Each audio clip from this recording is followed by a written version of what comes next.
RT is sitting down with Richard Wolff, American author and professor at New School University. His new book, Occupy the Economy, Challenging Capitalism, hits shelves in the next few months.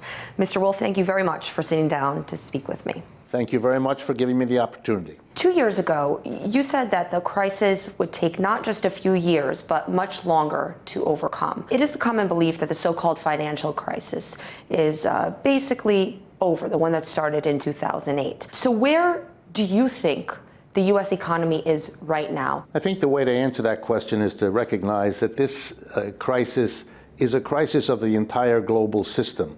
And where it is extremely bad at one moment, it'll be relatively easier at another as the symptoms move around. For example, the United States was in much worse shape in the first 2 years, 2008 and 2009, compared to Europe. 2 years later, the years 2010 and 2011, reverse. The United States is not the extreme problem, Europe is. And the financial crisis that we talk about is as severe today in Europe as it ever was in the United States. The banks in Europe, for example, are in such trouble that almost no days goes by in a European major newspaper where someone isn't talking about, will we have our own Lehman Brothers type of collapse, the way we did here in the United States. For both of the periods, the 2 years that America was worse, the 2 years that Europe was worse, Brazil, China, India, Russia, the BRIC countries and so on, were doing real well. They're now in trouble.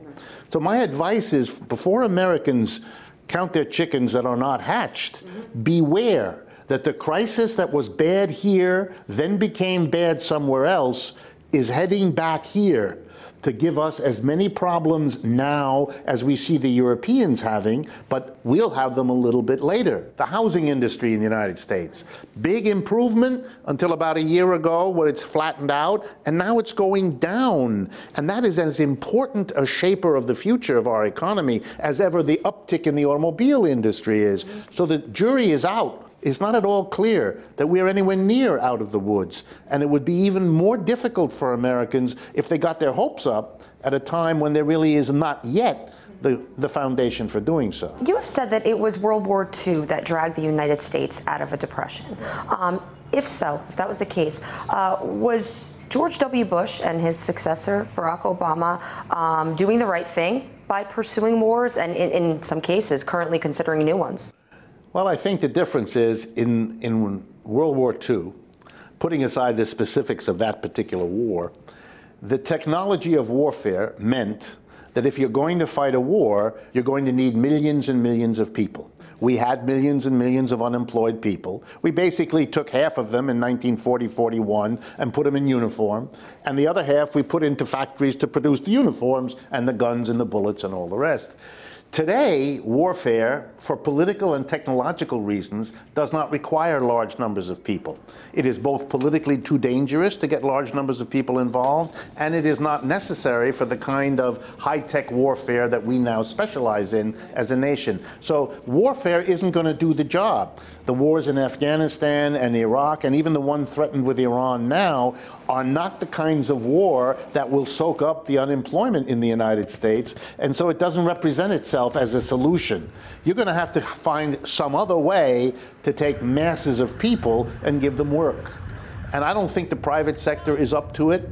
We've had 5 years in which the president, first Bush and then Obama, told us about the incentives they're going to give the private sector to hire people, the inducements. They gave all those incentives, they gave the inducements, and the private sector basically decided, keep the money, keep the incentives, don't hire the people. So at this point, if you don't come up with a real employment program, you're not going to deal with the problem. And war isn't going to do it unless we are thinking on a scale that is really outside the realm of what is safe for even gung-ho types. How much do you believe the global economic turmoil that the world is currently going through is a product of Wall Street as opposed to Main Street? Let me be as strong in this as I possibly can, because I'm asked this question often.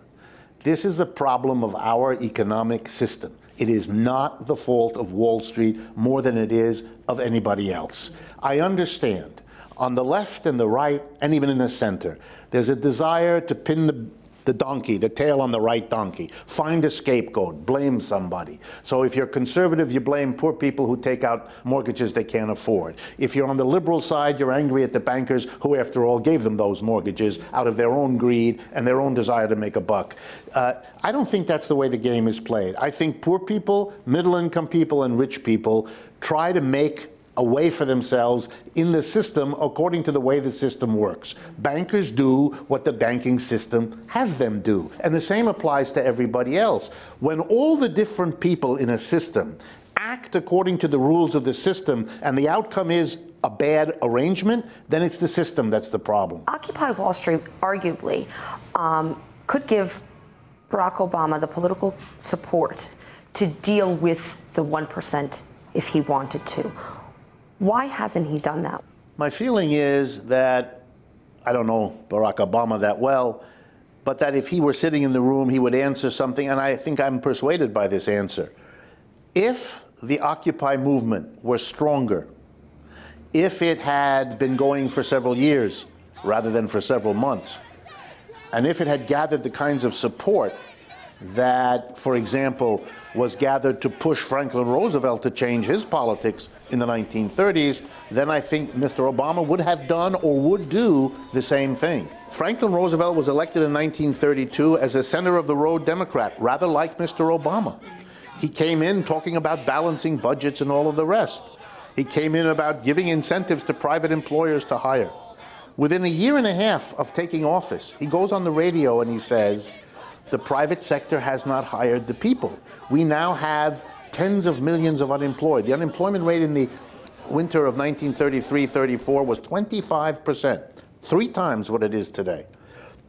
And he said, okay, if the private sector isn't going to do it, I'm going to do it. And when he was asked, how dare you, he said, there is no option. He said, look around you. The CIO, the Congress of Industrial Organizations, was organizing tens of millions of American workers. It was the unionization drive we had never had before in American history, and we've never had it since. So you're saying Occupy Wall Street isn't big enough yet? That's right. Really? It's not big enough.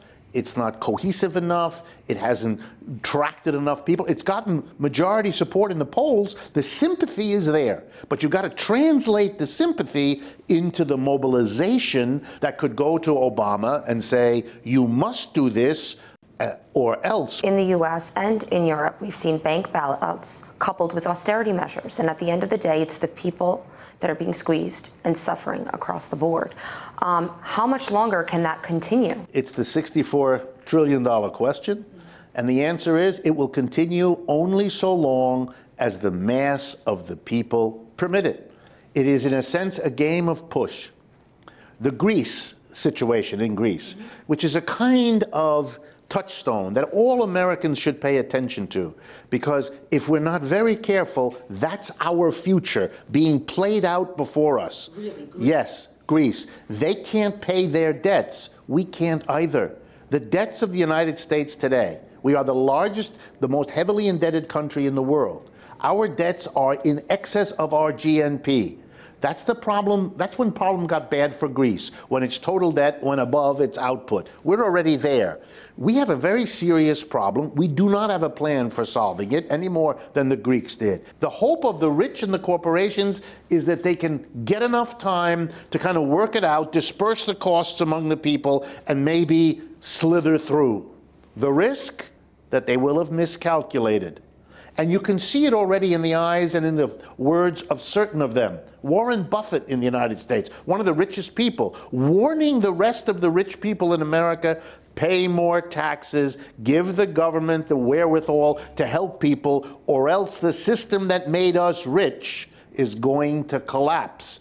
Those are signs of warning that ought to be taken a lot more seriously than the dismissal that his fellow wealth people have mostly given it. You know, for a long time in the United States, the ideology, the ruling way of thinking is, if you make the money, Lord knows how you do it, if you make it, it's yours, and you're entitled to it.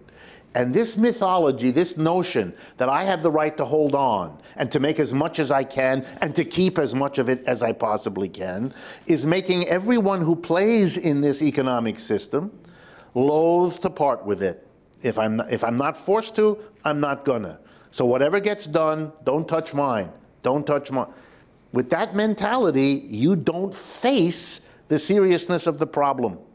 And you run the risk, as Buffett and others have warned, and he's not the only one. If you don't, you will miss a chance to give up a little, and you'll pay the price of having to give it up altogether. Tell me, does capitalism have a future?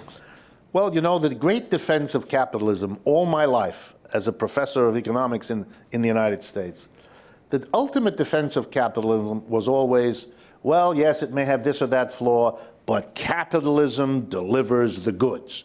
The rising standard of living, American working people have a car, a vacation, all the rest.